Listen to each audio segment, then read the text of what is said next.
हे पुरुषोत्तमम। जीवनहीन जो वस्तुएं हैं इस धरती पर, उसके लिए इवोल्यूशन कैसे होता है। जैसे हम लोग सोचते हैं कि जो निर्जीव हैं उनका जीवन का क्रमिक विकास कैसे होगा।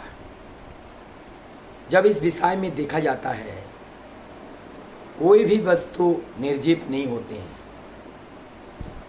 तो क्या है, किसी में जो सड़ा है, जो चेतन है, वो चेतन किसी में बहुत ज़्यादा होता है, किसी में बहुत ही कम होता है। और जिसको कम होते हैं वो जड़ कहते हैं, या हम लोग अचेतन कह देते हैं कम होने की वजह से, या उसको मृत्यु कह देते हैं, या प्राणहीन कह देते हैं। लेकिन प्राणहीन नाम का कोई वस्तु नहीं है। सत्ता के उपस्थिति बिना, उस परम सत्ता की उपस्थिति के बिना किसी का कोई अस्तित्व संभव नहीं है। लेकिन वो जो चेतन है उसकी मात्रा इतना अल्प है कि उससे उनकी चेतनता का मूल्यांकन नहीं कर सकते हैं। पहाड़ है, पहाड़ भी हमने बहुत सारे पहाड़ सुने हैं। डेथ जो पहाड़ है और जो लिविंग पहाड़ है, जीवंत पहाड़ है, ये अलग अलग है। पहाड़ में धीरे धीरे बढ़ रही है वो जीवंत पहाड़ है, जो बढ़ नहीं रही है वो मृत पहाड़ है। इस तरीके से पहाड़, लेकिन ये जो चाहे कोई पेड़ खड़ा है, पत्थर है, जो भी चीज़ें हैं इस दुनिया में जो अस्तित्व में आता है, उसके अंदर प्राण है, लेकिन उस प्राण की जो सड़ा है बहुत कम है, इसीलिए उसको कहते हैं ये प्राणहीन है। और एक बात है, जितने भी कम चेतन वाले होते हैं और उसका क्रम गति से उनका विवर्तन होता रहता है, क्योंकि जब एक स्टेज में आता है वो इवल्व स्टेज है, और उससे ऑटोमेटिकली उससे जो इवल्व है उस स्टेज में वो चला जाता है, चाहे वो जड़ हो चाहे वो चेतन हो। तो इस तरीके से धीरे धीरे ऑटोमेटिकली ये परिवर्तन हो जाता है। तो ये जो आया कि जीवनहीन, तो जीवनहीन कोई नहीं होते हैं। ये कहते हैं अपकर्षी। अपकर्षी चलन क्या है? यह अपकर्षी चलन उसी को कहते हैं असत निरोधी के लिए जो आत्मबल है। ये असत निरोधी आत्मबल जिसके पास कम है वो अपकर्षी है। अपकर्षी व्यक्ति धर्मपरायण नहीं हो सकता है, और अधिकतर हिंदू आज वही अपकर्षी के वशीभूत हो चुके हैं। अर्थात असत निरोधी शक्ति उनके पास बहुत कम है। इसीलिए जो असत है वहाँ जाकर के हम चीना तान के खड़े नहीं हो पाते हैं, और जिस वजह से आज सनातनी का ये दुर्दशा हुआ है, जिससे हम घर घर में ना तो हम वेद अध्ययन होती हैं, ना पुराण के बारे में जानते हैं, ना रामायण महाभारत गीता किसी के बारे में हमारे ज्ञान नहीं है। तो ये ज्ञान को प्राप्त करना बहुत ही ज़रूरत है। इसके बिना हमारे जीवन की जो उन्नति है, हमारे जीवन का जो परिवर्तन है, वो परिवर्तन संभव नहीं होता है। ये अत्यंत लाभकारी है।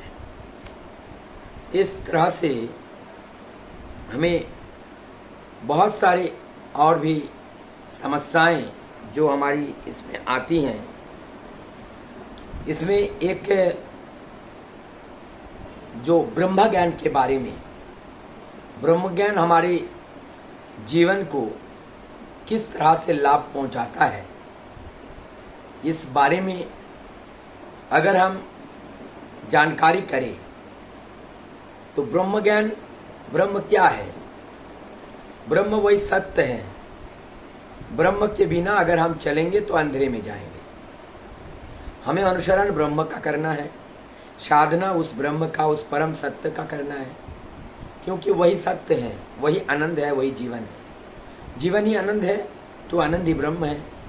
तो जब हम उस ब्रह्म को नहीं जानते हैं, तब तक हम जीवंत होते हुए भी हम मृतप्राय हैं, क्योंकि हम वास्तव सत्य को ना जान करके जो अवास्तव सत्य है उसी को जान रहे हैं, जो मर सत्य है उसी को जान रहे हैं, जो अनित्य है, जो नित्य नहीं है, और उसी को ही हम नित्य मान करके चल रहे हैं। ये हमारा मूर्खता का कारण है। तो ब्रह्म को जानना, ब्रह्म का अनुसरण करना, इसमें ब्रह्म को जब हम जान जाते हैं, ब्रह्म को जब अनुसरण करते हैं, ब्रह्म को जब हम ले करके चलते हैं, तब कभी भी हम किसी गड्ढे में नहीं पड़ते हैं, क्योंकि ब्रह्म ही हमारा जीवन का प्रकाश है, ब्रह्म ही हमारा जीवन का गाइडर है, ब्रह्म ही हमारे जीवन का सत्य है, ब्रह्म ही हमारे जीवन का आनंद है। इसलिए ब्रह्म का साधना करना, ब्रह्म को जानना, यही हमारे जीवन का सर्वस्व है। और वो जो सद्गुरु के रूप में जब वो वेदवेत्ता, जो वेद को जानने वाली, जो स्वयं वेद के प्रतिमूर्ति जब आते हैं इस धरती पर, और उनके पास जाने से उस परम सत्य का संधान हमें मिल जाता है। और जब परम सत्य का संधान मिल जाता है कि कैसे ये मिलेगा, और वो जो साधना का जो हमें खबर जब मिलता है, तो उसको प्राप्ति करने के लिए जो भी कष्ट हमें साधना पड़ता है, वो चीज़ साध करके, उस कष्ट को उठा करके हम उसको प्राप्ति करने के लिए आगे कदम रखते हैं। इसी को साधना कहते हैं। और इसमें जो तपन होती है वो हमारी तपस्या है। तो ये हमारी तपस्या, ये हमारी साधना हमें उस परम सत्य को जानने के लिए काम आती है। तो ये ब्रह्म से हमारा लाभ क्या है? ब्रह्म से लाभ यही है कि ब्रह्म को जानने के लिए ही मानव तन मिला है। और जब इस मानव तन मिला और ब्रह्म को हमने जाना, तो हम परम सत्य को जाना, जीवन हमारा सफल है, जीवन सार्थक है। और उसको जान करके जो परम सत्य है उसी पथ को अवलंबन करना है। और तब हम कभी भी दुख हमारे जीवन में नहीं आएगा, हमें स्पर्श नहीं कर पाएगा, क्योंकि हम कहेंगे कि हम तो ब्रह्म हैं, हम तो ब्रह्म हैं, हम तो ये शरीर नहीं है, हम आत्मा है, हम उस परम आत्मा है, तो हम वो शरीर नहीं है। तो जब हम शरीर ही नहीं है, तो शरीर का दुख कष्ट या शरीर की समस्या से हम प्रभावित क्यों होंगे? हम प्रभावित नहीं होंगे, तो हमें वो प्रभावित होना भी नहीं है। तो इसलिए ब्रह्म सत्य है और ब्रह्म को जानना ही जीवन का परम उद्देश्य है। तो आज ये छोटे छोटे 2-3 जो बातें थी, जो परमदयाल ठाकुर जी से चर्चा हुआ भक्तों के साथ, मैं उस बात को आप लोगों के समक्ष रखने का प्रयास किया। वंदे